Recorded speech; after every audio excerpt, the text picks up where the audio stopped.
Hi friends, ഏതോ ജന്മകൽപ്പനയുടെ പുതുപുത്തൻ എപ്പിസോഡിലേക്ക് എല്ലാവർക്കും സ്വാഗതം. അങ്ങനെ കരഞ്ഞുകൊണ്ടിരിക്കുന്ന പ്രീതിയെ വിളിച്ചിട്ട് പോവാണ് ശ്രുതി. സാരല്ല ചേച്ചി, നമുക്ക് കുറച്ച് കഴിഞ്ഞിട്ട് ആൻറ്റിയോട് സംസാരിക്കാം. ശരിക്കും ചേച്ചിക്ക് എന്താ പറ്റിയത്?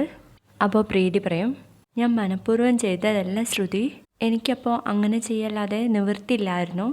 അതെന്താ ചേച്ചി അങ്ങനെ പറഞ്ഞത്? അപ്പോൾ പ്രീതി മറുപടി പറയണേ, പരിപാടിക്ക് മുൻപേ ഒരാൾ എന്നെ കാണാൻ വന്നിരുന്നു. ആ ഡാൻസ് നടക്കുന്നതിന് മുമ്പേ പ്രീതിയെ ഒരു പെൺകുട്ടി വന്ന് കൂട്ടിക്കൊണ്ടുപോയിട്ട് കാണിക്കുന്നുണ്ട്. കുട്ടിക്ക് എന്താ എന്നോട് പറയാനുള്ളത്? ചേച്ചി ഒന്ന് ഞങ്ങളെ സഹായിക്കണം. ഇങ്ങനെ ഒരു മത്സരത്തിൽ പങ്കെടുക്കാനുള്ള മാനസികാവസ്ഥയിലല്ല ഞാനും എൻ്റെ അമ്മയും. എൻ്റെ ചേട്ടൻ ആക്സിഡൻറ്റ് പറ്റി കിടപ്പിലാണ്. അദ്ദേഹമായിരുന്നു ആകെയുള്ള വരുമാനം.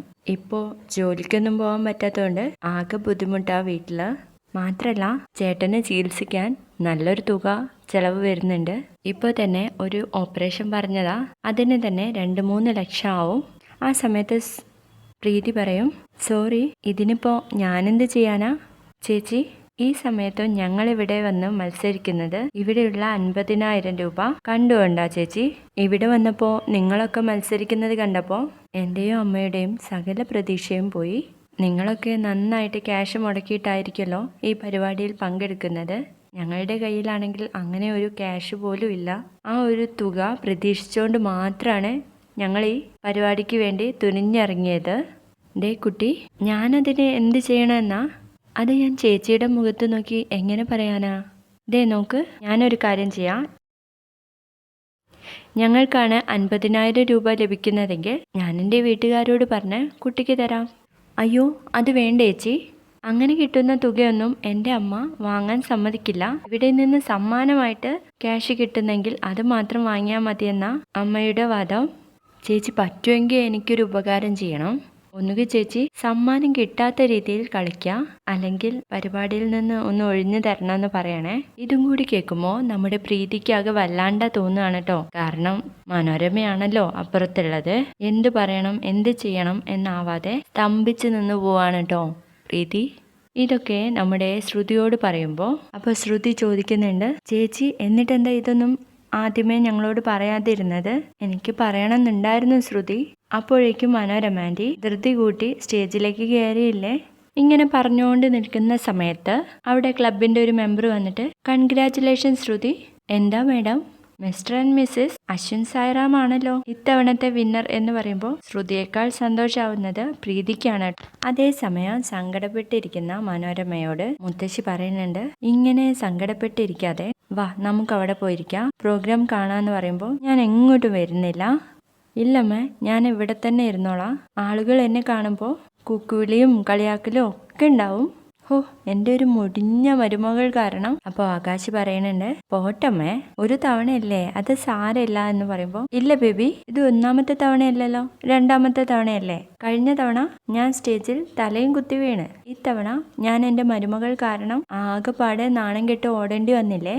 ഞാൻ അങ്ങനെയുള്ള ഒരാളാണെന്ന് നിങ്ങൾക്ക് ആർക്കെങ്കിലും തോന്നിയിട്ടുണ്ടോ? ഉണ്ടോ? അപ്പോഴേക്കും നമ്മുടെ അശ്വിനും അങ്ങോട്ടേക്ക് വന്നിട്ട്, ആൻറ്റി, കഴിഞ്ഞതിനെ പറ്റി ആലോചിക്കേണ്ട കാര്യമില്ലല്ലോ എന്നും പറഞ്ഞ് ഒരു ടിഷ്യൂ പേപ്പർ എടുത്തു കൊടുക്കുക കേട്ടോ, കണ്ണീര് തുടയ്ക്കാൻ വേണ്ടിയിട്ട്. തുടർന്ന് നമ്മുടെ ശ്രുതിയാണെങ്കിൽ ആ ക്ലബിൻ്റെ മെമ്പറോട് ചെന്നിട്ട്, മാഡം, എനിക്കൊരു കാര്യം പറയാനുണ്ടായിരുന്നു. എന്താ? അത് പിന്നെ ഞങ്ങൾ വിന്നറാവാൻ വേണ്ടിയിട്ടല്ല കളിച്ചത്, വെറുതെ ഒരു തമാശയ്ക്ക്. അങ്ങനെ തന്നെയാണല്ലോ എല്ലാവരും കളിച്ചത്.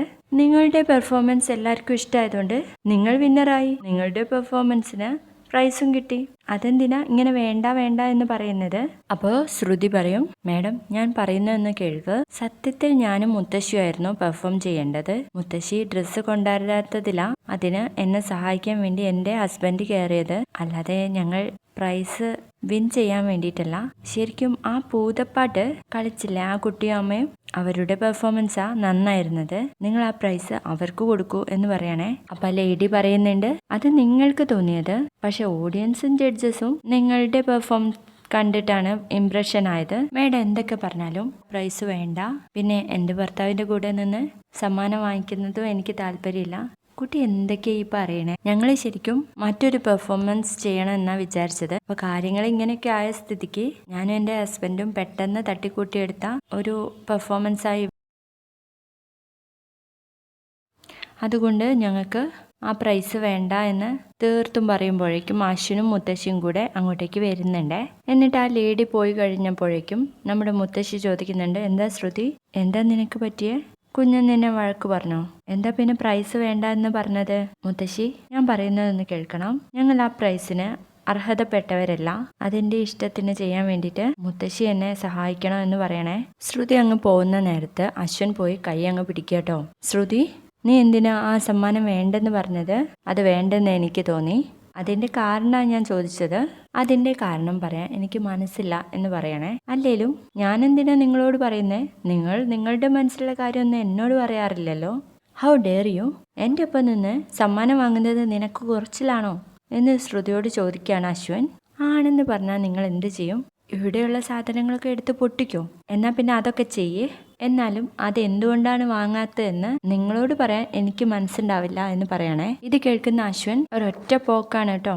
അതിനുശേഷം നമ്മുടെ അഞ്ജലി ആണെങ്കിൽ തല ചുറ്റി വീഴാൻ പോകുമ്പോഴേക്കും നമ്മുടെ ശ്രുതി അങ്ങ് വന്ന് പിടിക്കാണ്. എന്നിട്ട് ശ്യാം വെള്ളം ഒക്കെ കൊടുക്കുന്നുണ്ട്. എന്താ അഞ്ജലി ചേച്ചി, എന്താ നിങ്ങൾക്ക് പറ്റിയത്?